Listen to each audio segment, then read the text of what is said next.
Hello, and a royal welcome to all of you on Celebrities Corner. I'm so thrilled to have you join us today as we step behind the velvet ropes and into the glittering, often dramatic, world of royalty. Today, we're embarking on an epic journey through the corridors of one of Europe's oldest and most fascinating monarchies, the Spanish royal family. This isn't just a story of crowns and ceremonies, it's a sweeping saga filled with passionate unions, global empires, tragic figures, and a throne that has survived revolutions, dictatorship, and exiles. So, grab your virtual crown, and let's dive into the captivating history of Spain's royals. The foundation. The Catholic Monarchs. Our story truly begins in the 15th century with a power couple that would set the course for a nation, Isabella I of Castile and Ferdinand II of Aragon.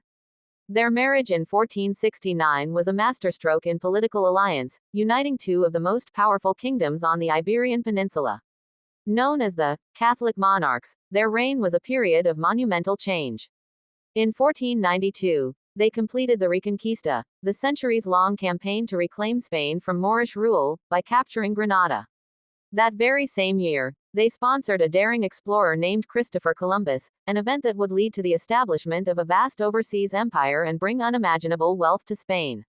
This era also had a dark side: the establishment of the Spanish Inquisition, which enforced religious uniformity, leading to the expulsion of Jews and Muslims. Their legacy is complex, but they undeniably forged the very identity of a unified Spain. The global empire. The House of Habsburg. After the death of the Catholic monarchs, their daughter Joanna inherited the throne. Often labeled Joanna the Mad, her life was marked by tragedy and political intrigue, and she was eventually confined, ruling in name only. This paved the way for her son, Charles I, to ascend the throne. Charles didn't just inherit Spain, he became Charles V, Holy Roman Emperor, ruling over a vast empire where the sun never set. He was the most powerful man in Europe, with dominion stretching from Spain and the Netherlands to vast territories in the Americas. His son, Philip II, continued this era of dominance during his reign from 1556 to 1598, a period often called Spain's Golden Age. He built the monumental El Escorial Palace and saw the conquests of the Inca Empire and the Philippines. However, his reign is also marked by the devastating defeat of the Spanish Armada in 1588, a failed attempt to invade England that began a slow decline in Spanish naval power. The Habsburg line continued with several Philips and ended with Charles II, the Bewitched, who died without an heir in 1700, plunging Europe into the War of the Spanish Succession. A new dynasty. The House of Bourbon. The war over the Spanish throne ended with the victory of Philip V, the first Bourbon king of Spain, establishing a French-originated dynasty that, with a few interruptions, rules to this day. The Bourbons focused on centralizing power and modernizing the Spanish state. One of the most enlightened Bourbon rulers was Charles III in the 18th century. A proponent of enlightened absolutism, he transformed Madrid with massive public works, promoted science and education, and strengthened the Spanish economy. However, the 19th century was a turbulent period. The Napoleonic Wars saw the Spanish throne briefly occupied by Joseph Bonaparte, brother of Napoleon. The Bourbons were restored, but the century was marked by political instability, the loss of most of Spain's American colonies, and a brief period as a republic. The monarchy was restored once more with Alfonso XII and then Alfonso XIII, whose reign saw the Spanish Civil War and the rise of General Francisco Franco's dictatorship. Alfonso XIII went into exile in 1931, and for decades, Spain was without a king. The modern monarchy. Restoration and renewal.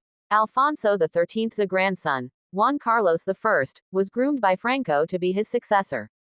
But in a move that surprised the world, after becoming king in 1975, Juan Carlos spearheaded Spain's transition to a democracy, a role that made him immensely popular for decades. He abdicated in 2014 amid personal scandals, passing the throne to his son, the current king, Felipe VI. Felipe VI, along with his wife, Queen Letizia, a former journalist, represents a modern, transparent monarchy. Their two daughters, Leonor, Princess of Asturias, the heir presumptive, and Infanta Sofia, are the future of the Spanish crown. King Felipe has worked to restore public trust in the institution, navigating challenges like the Catalan independence crisis and advocating for greater accountability. Key Spanish monarchs through history. Monarch reign dynasty major legacy. Isabella I and Ferdinand II 1474–1504. Isabella Trastamara unified Spain, sponsored Columbus's voyage. Charles I Emperor Charles V 1516–1556 Habsburg ruler of a vast global empire. Philip II 1556–1598 Habsburg Spanish Golden Age, defeat of the Armada. Philip V 1700–1746 Bourbon First Bourbon King, centralized power. Charles III 1759–1788 Bourbon Enlightened Reformer, modernized Spain. Alfonso XIII 1886–1931 Bourbon lost throne, led to Franco's dictatorship. Juan Carlos I 1975–2014 Bourbon steered Spain's transition to democracy. Felipe VI 2014 present Bourbon current monarch, promotes modern, transparent monarchy. The legacy continues. From the powerful union of Isabella and Ferdinand to the modern reign of Felipe VI, the Spanish monarchy has been a constant, if ever evolving, force in the nation's history. It has overseen the zenith of global power, the depths of civil war, and the delicate balance of a modern constitutional role. Its future now rests on the shoulders of a young princess, Leonor. What do you think lies ahead for the Spanish royal family? Can it maintain its relevance in the 21st century? Let me know in the comments below which royal figure fascinated you the most. And if you enjoyed this deep dive, don't forget to smash that like button, subscribe to Celebrities Corner, and hit the notification bell so you never miss a royal update. Thanks for watching.